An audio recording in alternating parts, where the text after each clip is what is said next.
There are certain seed that comes immediately. There are some that don't come for years. There was a day I gave a car gift out. Within 2-3 hours, another car gift came to me. By God's grace, I had the privilege to sow a seed of land, the first land I ever had, more than 30 years ago. And I sowed it as a seed. And a few years ago, I just got gift of lands here and there. I said, Lord, why? He reminded me, you gave me your first land. And there are some that will come even when you are no longer alive to your children. Because God's blessing extends to 4 generations in the minimum. He blesses us in generations. The generation of the upright shall be mighty. So His blessing outlives us. So there are certain seeds you sow now that is not even meant for you. The harvest of it is not meant for you, but for your children's children's children. So we shouldn't be carried away that you sowed seed today, it didn't come tomorrow. There are certain giving that comes with immediate dividend. There are others that don't come. Don't think you lost your seed. Teach me doctrines on my father from because now they take your eyes from Jesus and your eyes for this program. Brethren, come and receive your key. They're all idols because now they take your eyes from Jesus and your eyes now are on those elements. It's a very, very, very slimy way of introducing idol worship and giving believers talisman. Something is wrong. Quelque chose se passe erroné. The boy says something. Oh, yeah, they must say something. I don't have time for that. They are messing up the faith. And you are seeing it. And you are not talking. I don't have time. I don't have time for that. God will judge all of you. God will judge all of you. We are shouting. They say we are very stupid. They say we are rebellious. They say we are disobeying fathers. a father is not somebody that is 80 years old. That's a natural father. That's not a spiritual father. A spiritual father is somebody that is responsible for your doctrinal persuasion. Somebody who didn't teach me doctrine is not my father. From where? The DNA of fatherhood is doctrine. Fathers are people that are responsible for your doctrinal persuasion.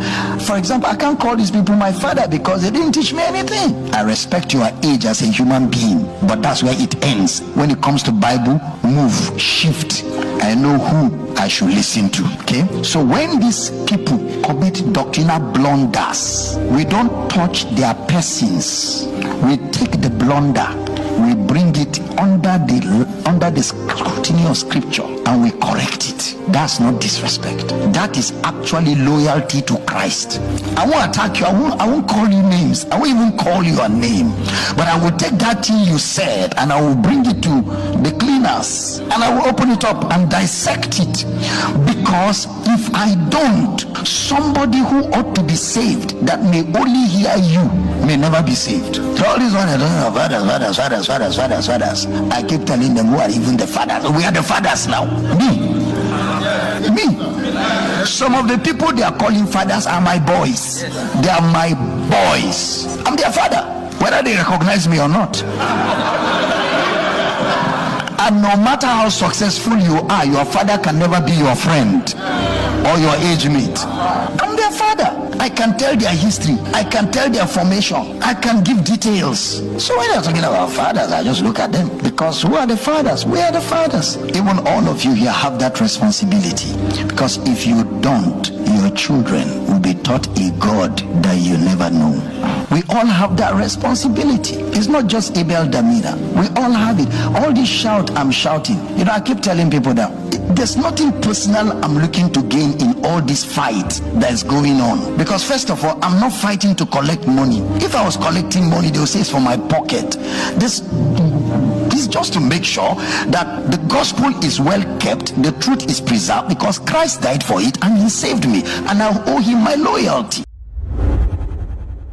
Like I have always said, tithe and offerings and seed sowing has been a very controversial conversation within the Christian community. Some men of God said it is the right thing to do. Others said, no, it is not the right thing to do. Some men of God said it is okay for you to ask for these things or for you to talk about these things, but the way you go about asking for it or talking about it matters a lot. Other people said, no, it doesn't matter. We just want it and we are going to get it anyway. But this is my own take, like I've always said before, right? I believe that people have the right to give if they want to give. People have the right to support if they want to support. People have the right to contribute to any church activities if they want to. So I think this is something that you do from your heart. It's something that you do willingly. People do not have to be guilted into doing.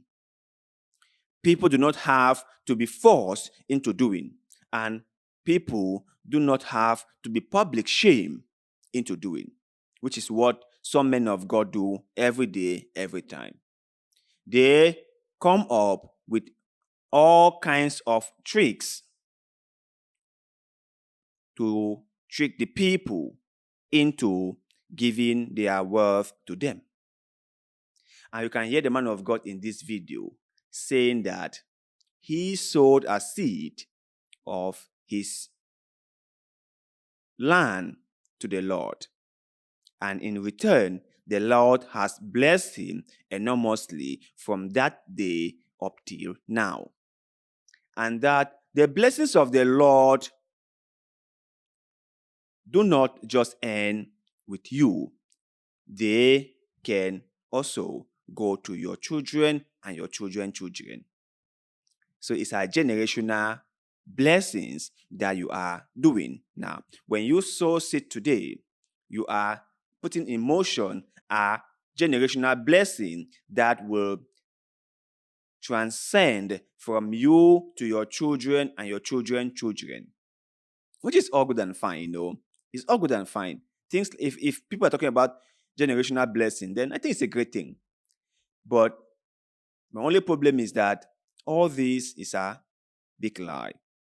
Now, does God bless people? Yes, he does. Does God love his people, his creation? Of course, he does.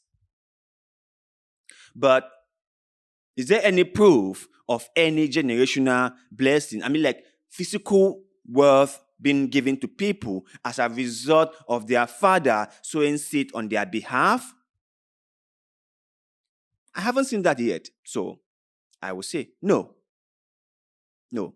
Anyone who is successful today is not because their father or their father sowed seed in the house of the Lord. No.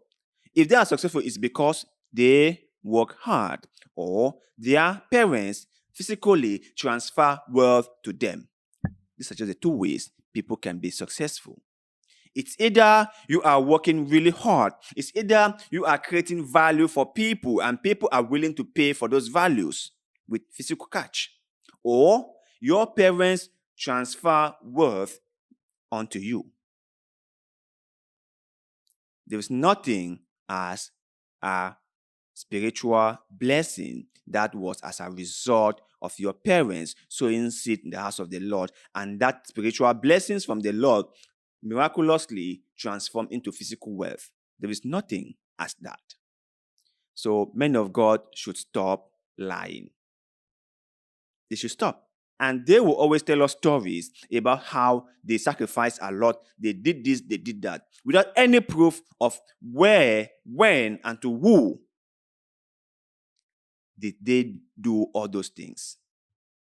You will hear Pastor David saying that he sowed a seed of $1 million when he had no house of his own.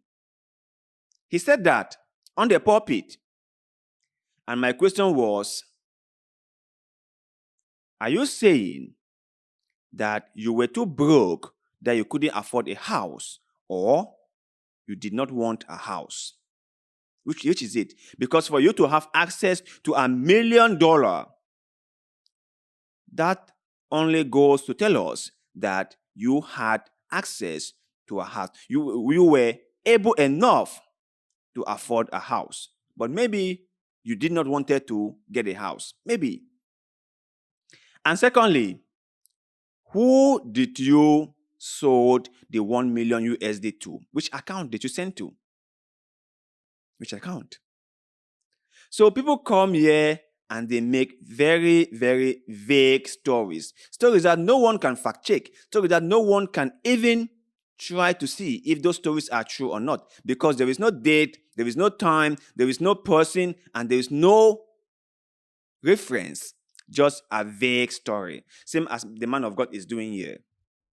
He is telling us that he sowed a seed with his own personal land. So where, to who, when, which year, and now he is trying to push the goalpost. Before, it was that when you sow seed, God will bless you. And people have been doing that and not receiving any blessing from the Lord. I mean, material blessings, not spiritual, material wealth. And he is now trying to push the goalpost that when you sow seed, it doesn't mean that miracles have to start happening just now. It doesn't mean that you start reaping the reward immediately. No. When you sow seed, you are protecting, or you are doing it for the sake of your children and your children's children. Which means that even if you do not get to receive the reward of your seed sowing, your children and their children will receive it after you are dead, obviously. So you don't have to worry about anything for now. All you need to do is sow seed. When you do that, your children's future and the future of their own children is being secured. So let me just say this before I go, okay? Ask yourself, right? What do you think is more important?